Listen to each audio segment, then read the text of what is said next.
77 WABC and Bergen Newbridge Medical Center honor the life of legendary broadcaster and our friend, Ernie Anastas. Hi, it's Ernie Anastas. You know, your thoughts can affect how you feel. Bergen Newbridge Medical Center is the largest hospital in New Jersey, providing comprehensive, equitable, compassionate, and high-quality emergency inpatient and outpatient medical care, plus mental health services and substance use disorder treatment. The Bergen Newbridge team can address your total health needs in one convenient location. Call 201-225-7130 for an appointment or newbridgehealth.org.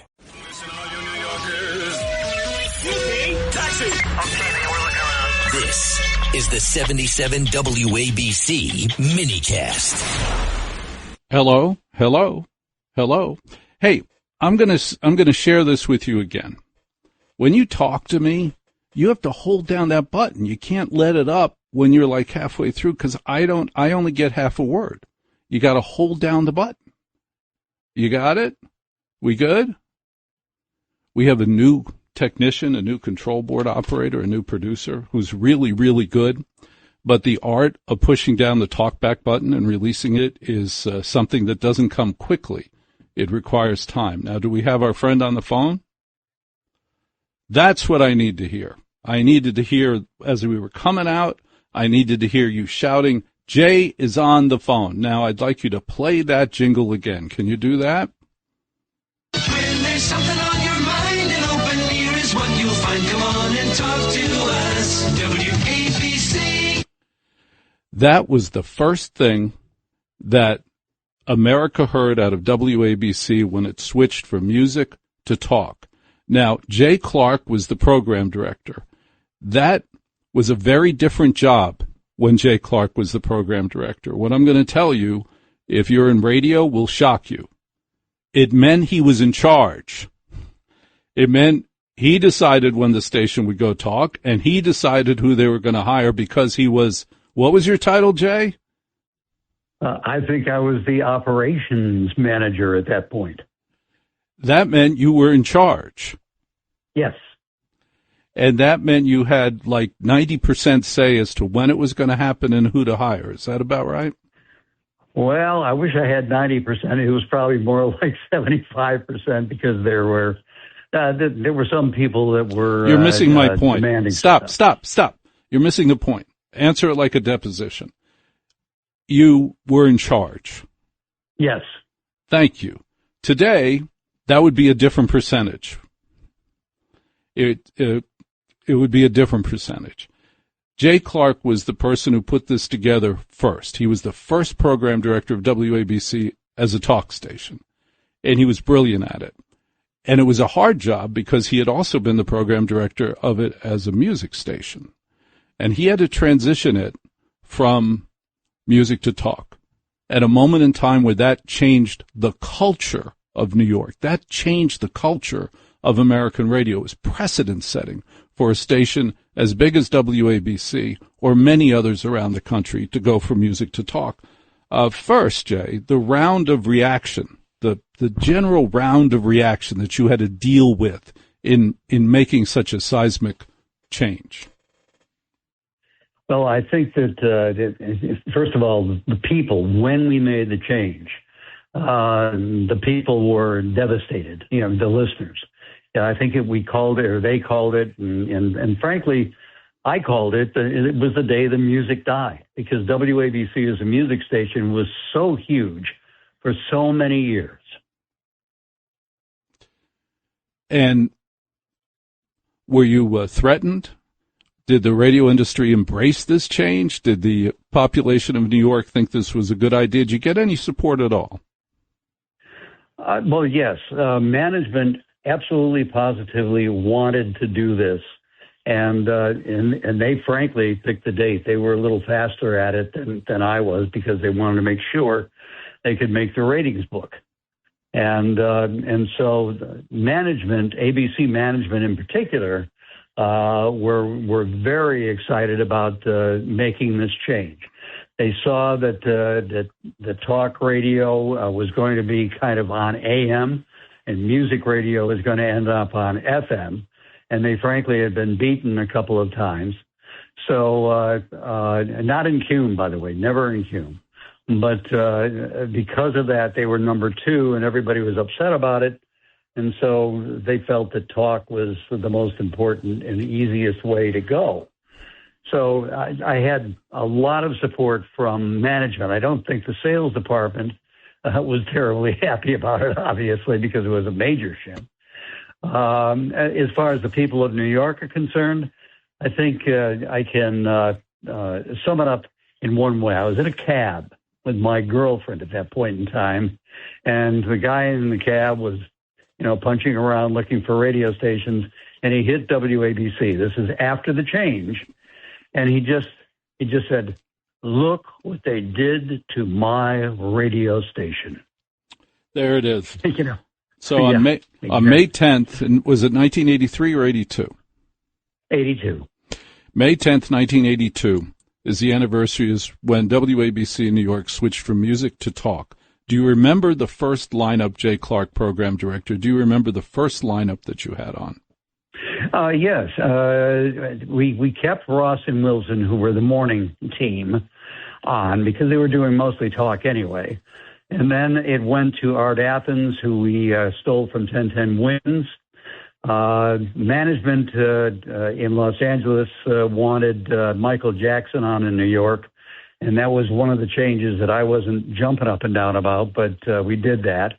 And then we had Art Russ Jr., who we had already started with Talk at Night, followed by Dr. Judith Kuriansky. Right. So it was, it was a good lineup. It was a good lineup. And we're on great radio stations right now like KDKA and KMOX and WGN in Chicago. Now, Wow. Jay, I know it's shocking. I'm shocked. There's no accounting for taste, but listen. So Jay Clark was the program director of WABC when it went from music to talk. And what was was there a surprise or two that you learned about doing talk radio that you had not anticipated? Something that you, after a month or two, you went, "Oh, I didn't know this. I wish I had known this." Anything like that? Well, the first big surprise is the day we went on the air, Art Athens wasn't feeling terribly good, and he thought he had, just butterflies in his stomach, and he actually had a heart attack. He was okay. He was okay, but he went on the air and did his shift, not knowing it was a heart attack, and then immediately rushed off to the hospital. We rushed him off. So that was probably the biggest change. As far as the lineup is concerned, I think it worked pretty well given the time. The year that it was on. It was very, very different today. In fact, I watched WABC, and I got to tell you that what's going on now is exactly right for New York City. And like I said, my only complaint, or real complaint, was that Michael Jackson had a British accent, had a phony British accent, and he was in Los Angeles and had a Los Angeles worldview. But as a manager, coming from music to talk, was there anything about running a talk station that you went, "Whoa, I had no idea about this"? Not really, because I had done talk at WTIC in Hartford. That's but why Hartford they hired doesn't me. count. That doesn't really count. Hartford. Well, of course not. But as far as these talk people were concerned, we were running Art Russ Jr., Dr. Judy Kuriansky before, because what I was trying to do is move it slowly. And that's not the way ABC felt it should be done. So we just came on, and the personalities were pretty easy compared to the music to management who have been there forever. Yeah, that's never happened before. Now, listen, the thing about ABC as the launching owner and John Katzimatidis as the current owner is very interesting to me, because ABC Inc. was by far the best company to launch a talk station in a major city, because they had had enormous success in San Francisco and Los Angeles, and they had the other element that's critical. The upper management, the guys who had run those stations, were fans. They loved this format, freaking loved it. They knew it in their bones.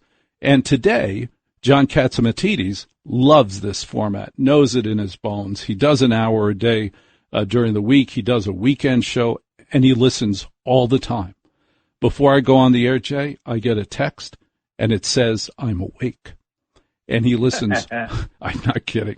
And he listens all the time. And the best thing is he's a fan. If he ever texts me, it's always something to help, truly helpful. Now, what's interesting to from my perspective is that between ABC, a blessed launch owner, and John Catsimatidis, a blessed current owner, in the middle, it wasn't so good. The ownership in the middle, not so good.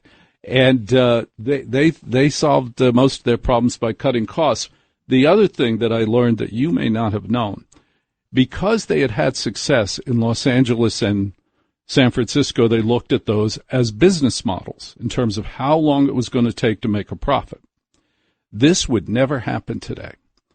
They believed, I was in the meetings, at ABC Inc., because of Los Angeles and San Francisco, they believed the timeline for profit was 10 years.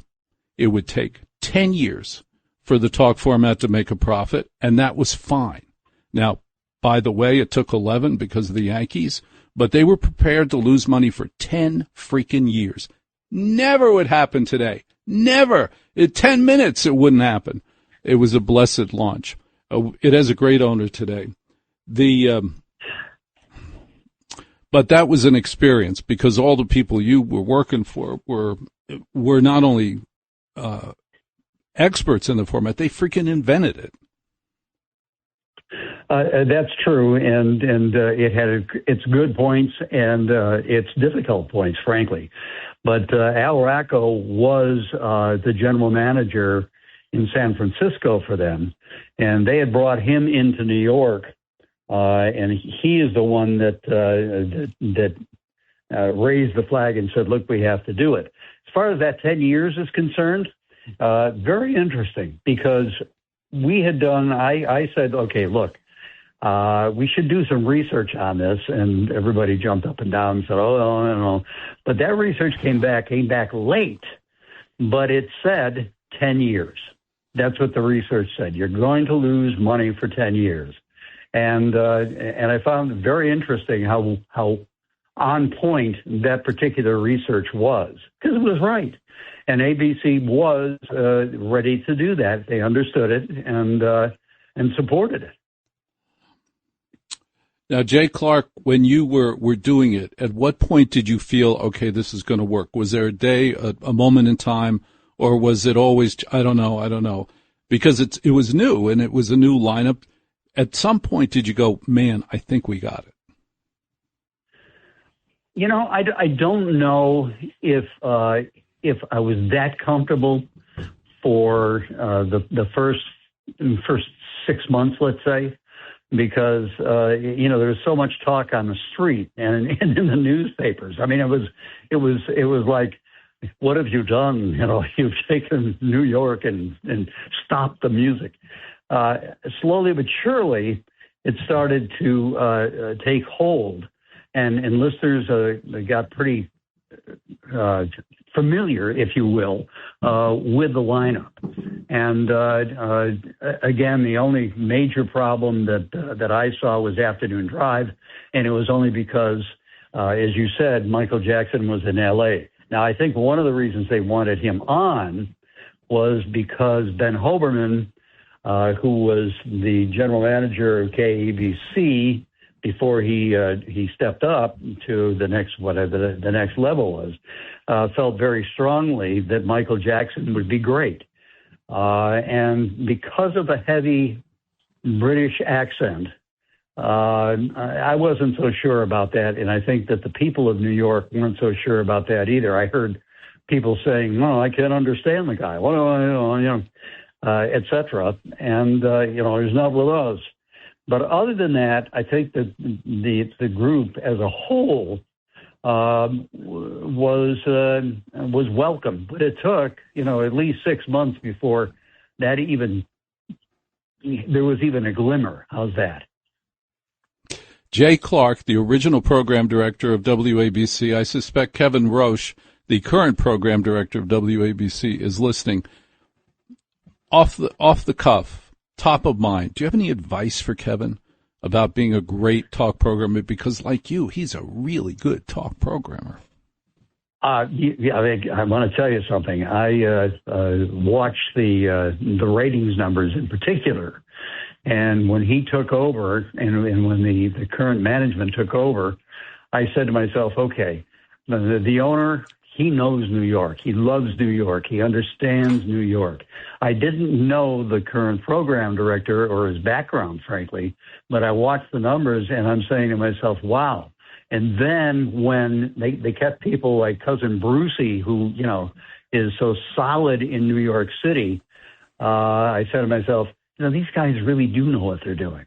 And it's proving out, because the station has been on if you were looking at a scale, doing quite well compared to the arch nemesis of talk back when I was there, WOR. I mean, I don't even know what that is. Yeah, that's right. I don't even know what that is. And you shouldn't. No. Now listen, this is the great Jay Clark. I shouldn't have said it either. No, you should have said it. This is the great Jay Clark. He was the original program director at WABC. The reason it got the foundation and the launch and the start that it did is because of his hard work. It is an honor. It is a privilege on the anniversary of May 10th, WABC Changing from Music to Talk, that you, Mr. Clark, agreed to come on, and I thank you for being gracious and sharing with us the history of WABC.